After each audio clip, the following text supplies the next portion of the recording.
Give me more, this is a piece of crap. Hey, and thanks for joining us again at the 495 test range. Today, Ruckus and I are going to figure out who's king shit at Turd Mountain here on the 495. We're going to be looking at all the pieces of crap that I've recently purchased in terms of air gunning. We've got some optics we'll be looking at, a rifle that's up there, quite a few things. My hope is that I'll save you the frustration and the money and the time from purchasing these items. So we've got a few things to look at, but before we get into the actual pieces of crap, I have an honorable mention. I like to call it my shard out. It's half shit, half fart.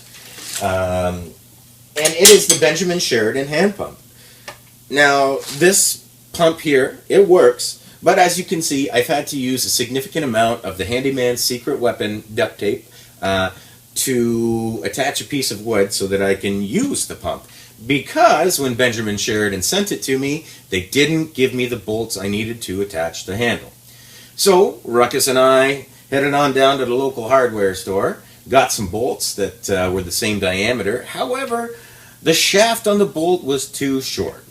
Yeah, save your jokes for later. So, I wanted to get shooting. I didn't have time to fuss around, so a roll of duct tape and a piece of wood got it working.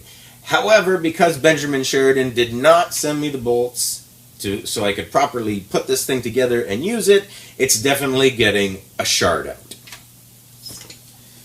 Alright, so let's get on to some of the pieces of crap that I've purchased recently.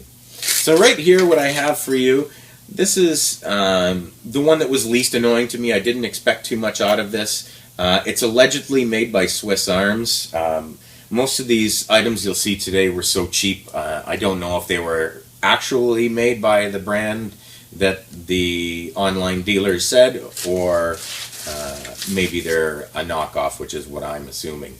Now, the first thing that struck me with this little Swiss Arms kind of, low-profile compact laser here was the fact that it wouldn't hold its aim. I would sight it in, and after a couple shots, the mechanisms on the inside, the gears, would come loose, and my shot would be off again. I'd have to re-sight it in. It was very frustrating. Then at the back, there's a plate that holds the on-off switch in place. Well, the Jedi mind who designed it only put bolts on one side of the plate so that the plate actually falls off eventually. So, now I have a laser that doesn't work. So that's the first piece of crap. And the reason why I wasn't so annoyed with it, it was like $11. What was I expecting? Moving on up the line here, as we go through our stuff here at the 495 test range. I think I probably threw it out of anger and frustration. Here's a part of it anyways. This was a $14 bipod I bought online from Amazon. I think it was, again, allegedly made by UTG. A lot of these products seem pretty dubious to me, but anyways, put this on my 1077 for some shooting, leaned into it, boom! It fell apart. Junk. What can you do? Our next piece of crap, which kind of surprised me, is my Tasco pronghorn scope here. It's adjustable from 3 to 9.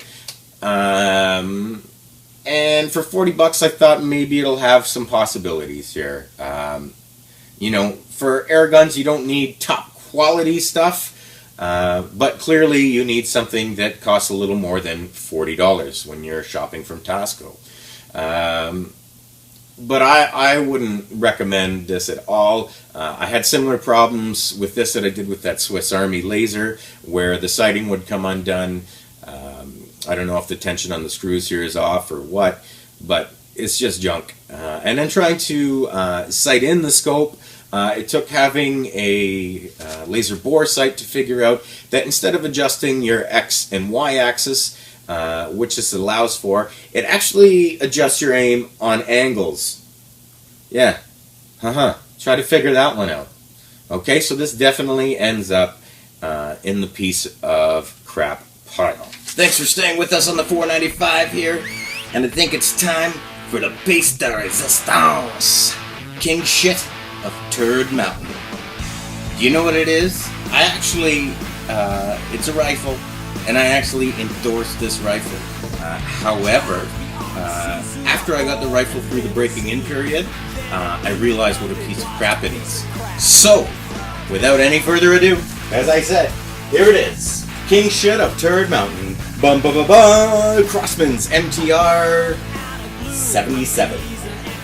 Piece of crap. Yeah. So, anyways, I got it through the breaking in period, and now there are a number of bolts. You won't be able to see them on here. Maybe I'll try to get a close up or something. But there's 2 bolts on the top, which have totally come loose.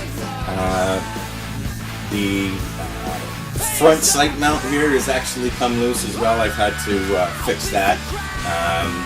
And when you pop the rifle, now there's like a metal on metal kind of binding sound. No amount of lubing and maintenance has gotten rid of it, so I don't know what's going on there.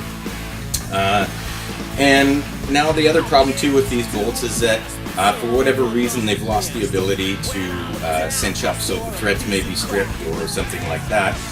But yeah, now you can't hit the broadside of a barn with it. So I think we got to do something with this. We got to find a special way to get rid of it. So what do you do with a piece of crap when you're done with this? You wipe and you flush it down the toilet. That's what you do. So, bye-bye, laser. Tasco pronghorn. So long, UTG bipod.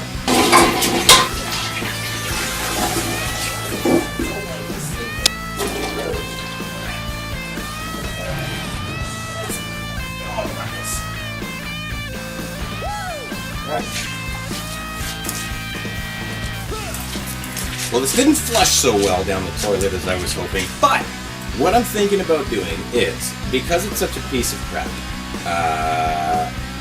I would like to do next episode on dieseling. So we're going to see if we can get a pellet to go faster than the speed of sound, and we're going to try to do it out of the MTR 77.